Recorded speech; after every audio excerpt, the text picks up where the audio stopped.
नमस्कार, मैं हूं आपके साथ पूर्वी राय और आप देख रहे हैं न्यूज़ 24।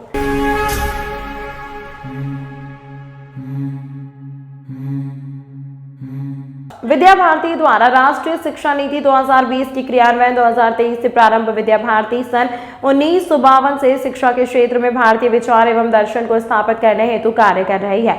विद्या भारती द्वारा संचालित सरस्वती शिशु विद्या मंदिरों में बाल्यावस्था से ही खेल खोज व गतिविधि आधारित शिक्षण पद्धति को अपनाया गया है।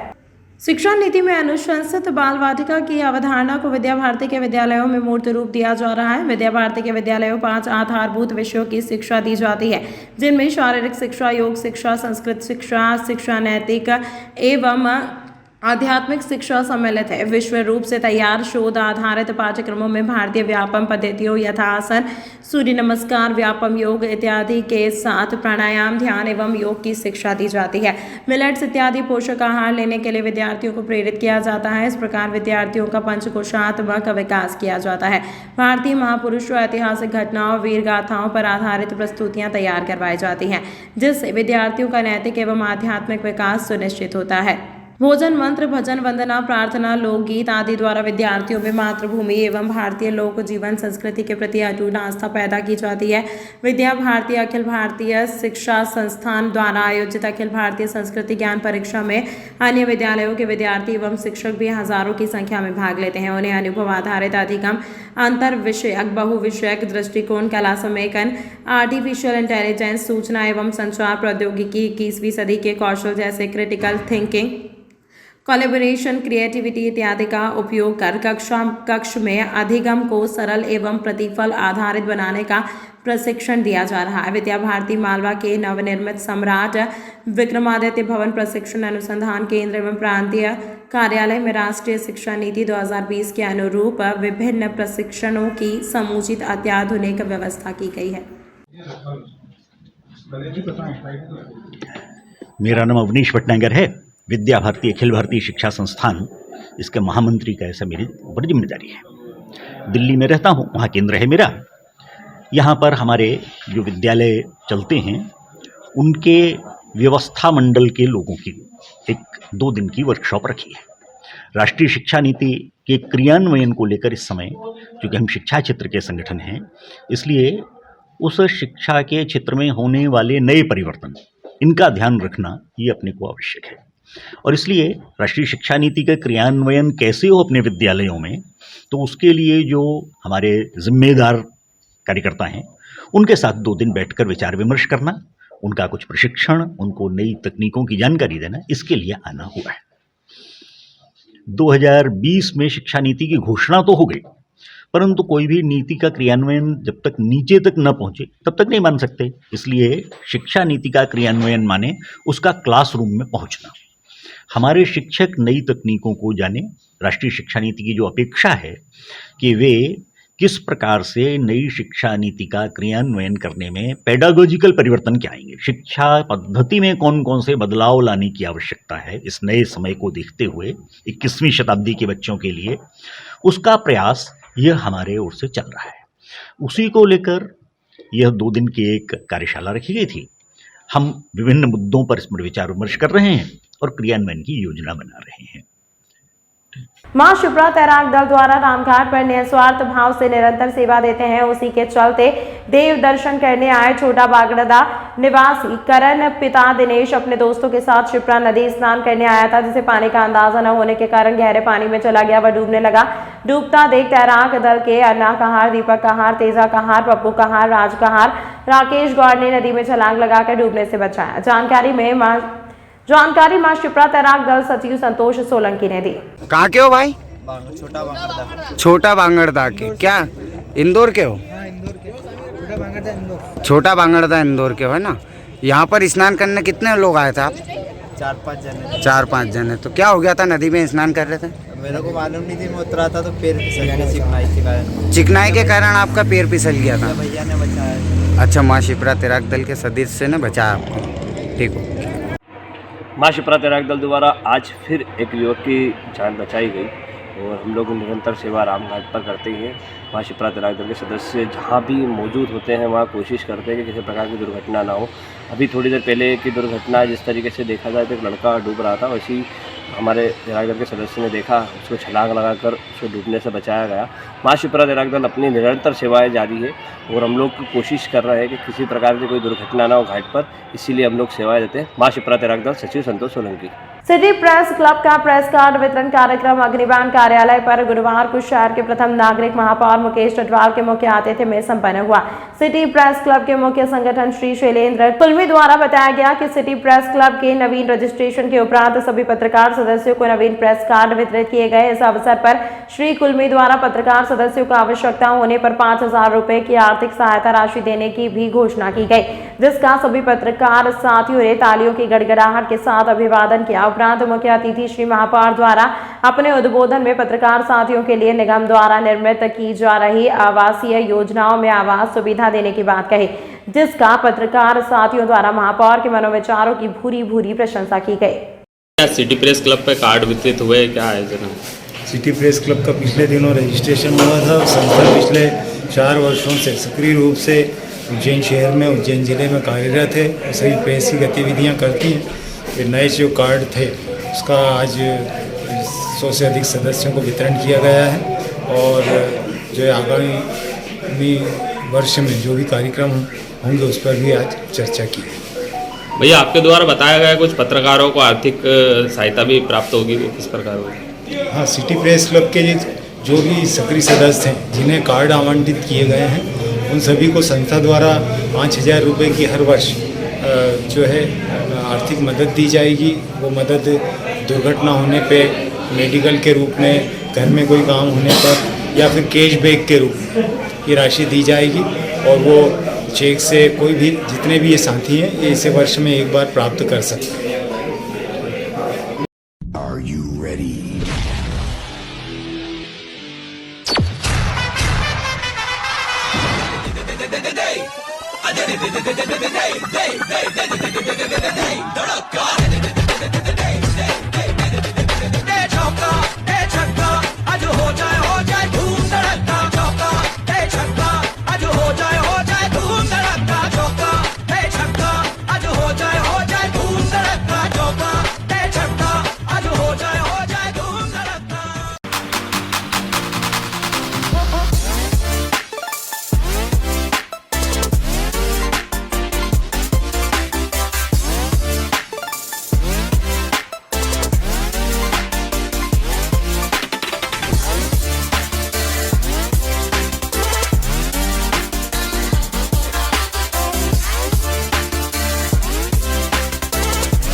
रुको भक्त।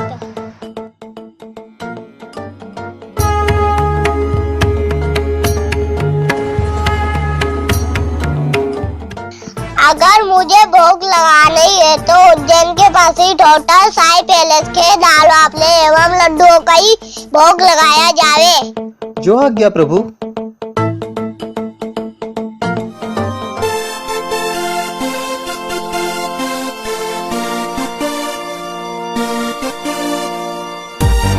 भक्त और भगवान की पहली पसंद उज्जैन के प्रसिद्ध होटल साई पैलेस के दाल बाफले एवं लड्डू, जो देते हैं आपको एक ऐसा स्वाद जो आपको रहे हर पल याद।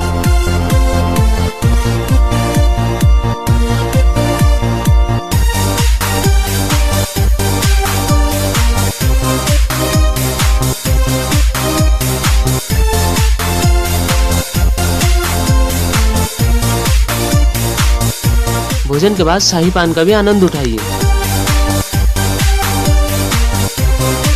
होटल केसर लक्ष्मी के पास महाकाल चौराहा उज्जैन। हमारी अन्य शाखाएं राजकुमार होटल के पास फ्रीगंज उज्जैन एवं Sundarban Dhani Mangla road Ujjain. Phone number 0734406188।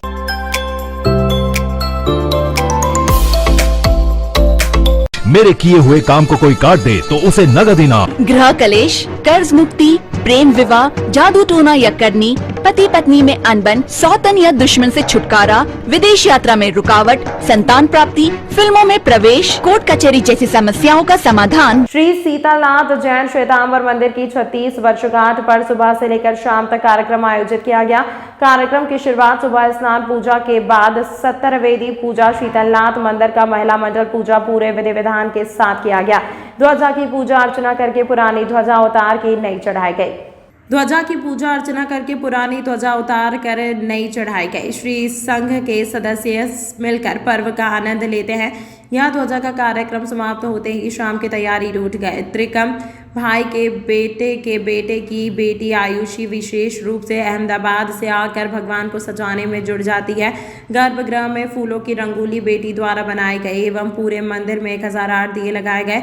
इस मौके पर भगवान की महाआरती की गई। पूरे दिन के लाभार्थी श्री त्रिकम भाई का परिवार रहता है। इस मंदिर में लोग दूर दूर के दर्शन के लिए आते हैं। त्रिकम भाई ने जैन समाज के लिए बहुत कुछ किया है। उनको एक तीर्थ रक्षक के बिरुद से भी नवाजा गया है। पूरे दिन भर मंदिर पर समाजजन एवं श्रद्धालुओं की भीड़ रही। को हमने 1008 दिए करे और 108 दिए की महाआरती करी और फिर मंगल दीपक की आरती करी। ये सालों से हम लोग ऐसे ही मंदिर को दिए से सजाते हैं और फूलों की रंगोली करके सजाते हैं इसी दिन पे, और सुबह से शाम तक इसी प्रकार कार्यक्रम रहता है। क्या प्रार्थना करी आज बस यही कि मंदिर की ऐसे ही मंदिर बना रहे और लोग आते रहे और इसकी मतलब प्रतिष्ठा बढ़ती जाए, बस इतनी ही प्रार्थना करें। आयुषी चौथी पीढ़ी है जो अब कर रही है। मेरे साथ वो भी इस मंदिर का मतलब सारा कार्यक्रम संभाल रही है। इन्हें बनाया था और उद्देश्य यही है कि लोगों को दर्शन अच्छे से अच्छे मिले और व्यवस्था अच्छे से अच्छी रहे, बस यही। और जैन समाज एक होके ऐसे ही काम। कोठी पैलेस पर मध्य प्रदेश वन कर्मचारी संघ के बैनर तले कर्मचारियों ने संभागीय अध्यक्ष श्री कैलाश चंद्र ठाकुर की उपस्थिति में मुख्यमंत्री शिवराज सिंह चौहान के नाम कलेक्टर को ज्ञापन सौंपकर 20 सूत्रीय मांग को पूरी करने का आग्रह किया है। महेश परमार आर्य जिलाध्यक्ष ने जानकारी देते हुए बताया कि पहले भी कई बार आंदोलन कर ज्ञापन दे चुके हैं पर अभी तक कोई हमारी सुनवाई नहीं हुई है। महेश कुमार आर्य जिलाध्यक्ष ने जानकारी देते हुए बताया कि पहले भी कई बार आंदोलन कर ज्ञापन दे चुके हैं पर अभी तक कोई हमारी सुनवाई नहीं हुई है। विभाग के कर्मचारी भी सरकार के खिलाफ लामबंद होते जा रहे हैं। इसी के चलते आज मध्य प्रदेश वन कर्मचारी संघ के बैनर तले कर्मचारियों ने 20 सूत्रीय मांगों को लेकर कलेक्टर को मुख्यमंत्री के नाम ज्ञापन सौंपा है। साथ ही मांगों को जल्द पूरी करने का आग्रह किया है।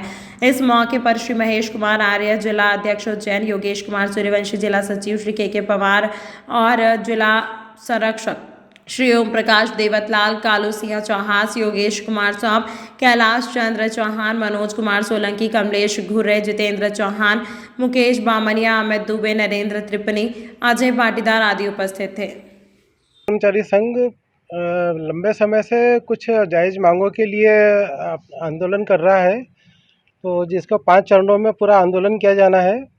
और आज उसका प्रथम चरण में सभी जिले से अपने जिलाध्यक्ष के द्वारा अपना ज्ञापन की प्रति कलेक्टर महोदय के थ्रू मुख्यमंत्री साहब को प्रेषित की जा रही है। और इसमें मध्य प्रदेश वन कर्मचारी संघ पूरे मध्य प्रदेश में एक साथ सामूहिक रूप से हर जिले से अपना ज्ञापन प्रेषित कर रहा है। इसमें वन कर्मचारी संघ की मांग है करीबन 20 मांग है इसमें, जिनके अंतर्गत मुख्य मांगों में वेतन विसंगति है, आपके स्थायी कर्मी वन और वन रक्षक, वन क्षेत्रपाल आदि भर्ती नियम में संशोधन चल रहा है, तो वो संशोधन अभी तक ना तो लागू हुआ है और ना लागू हो पा रहा है। तो जो भी नियम संशोधित करना है उसको तुरंत संशोधित करके यथासंभव शीघ्र लागू करें। और वेतन विसंगति है उसमें भी जो है सारी वेतन विसंगतियों को दूर किया जाना है। अब जो मांगे नहीं मांगी गई तो आगे क्या कदम रहेगा आपका? ये 5 चरणों में है पूरा कार्यक्रम, जिसमें प्रथम चरण में अभी सभी जिलों से ज्ञापन दे रहे हैं। इसके बाद सेकंड चरण में अगले माह माननीय विधायक महोदय, सांसद महोदय को सभी जिलों से ज्ञापन दिया जाएगा। तीसरे महेश कुमार आर्य उज्जैन जिलाध्यक्ष हूँ। धर्म नगरी उज्जैन में महाशिवरात्रि पर्व को मद्देनजर रखते हुए जिला प्रशासन ने मांस दुकानों को पूर्णतः बंद कराने के आदेश जारी कर दिए हैं, जिसके बाद नगर निगम कमिश्नर के नेतृत्व में नगर निगम की टीम ने आज तो खाना व अन्य क्षेत्रों से मांस की दुकानों को बंद कराने के लिए कार्यवाही की है, साथ ही अवैध अतिक्रमण को भी हटाया है। कमिश्नर ने बताया कि वरिष्ठ अधिकारियों के निर्देश पर तोपखाना व अन्य क्षेत्रों में मांस की दुकानों को हटाया जा रहा है, साथ ही कार्यवाही की जा रही है। जैसा आप लोगों को मालूम है, सदन के साधारण सम्मेलन में इस बार महाकाल मंदिर के जो भी रास्ते हैं, अप्रोच रोड्स हैं, उसके अंदर जो मांस मछली की जो दुकानें हैं जो खुले में अवैध तरीके से चल रही हैं, उनको बंद कराने का प्रस्ताव पारित हुआ था। उसके तहत आज वो कार्रवाई शुरू हो गई है और कई रास्ते जो हैं, जैसे तोपखाना वाला जो रोड है और दौलतगंज मंडी के साथ जो रोड चलता है, इस तरह जो भी आसपास के जो रोड्स हैं वहाँ पे आज कार्रवाई की गई है और इन दुकानों को अवैध तरीके से चलना बंद कर दिया गया है। सर, जले हुए दीपकों कौन? तमाम महत्वपूर्ण खबरों के लिए देखते रहिए S news 24। Are you ready?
रुको भक्त,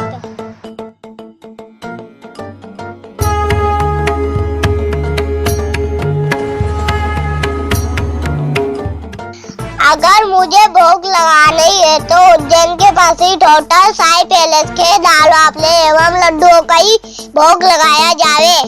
जो आज्ञा प्रभु।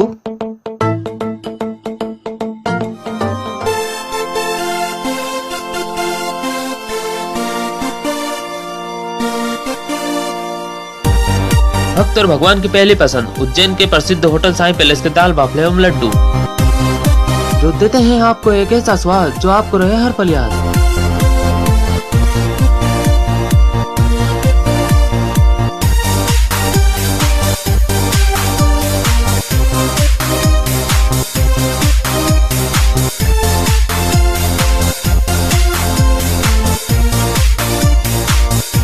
भोजन के बाद शाही पान का भी आनंद उठाइए। होटल केसर लक्ष्मी के पास महाकाल चौराहा उज्जैन। हमारी अन्य शाखाएं राजकुमार होटल के पास फ्रीगंज उज्जैन एवं सुंदरबन डाणी मंगलदार रोड उज्जैन। Phone number 0734406188।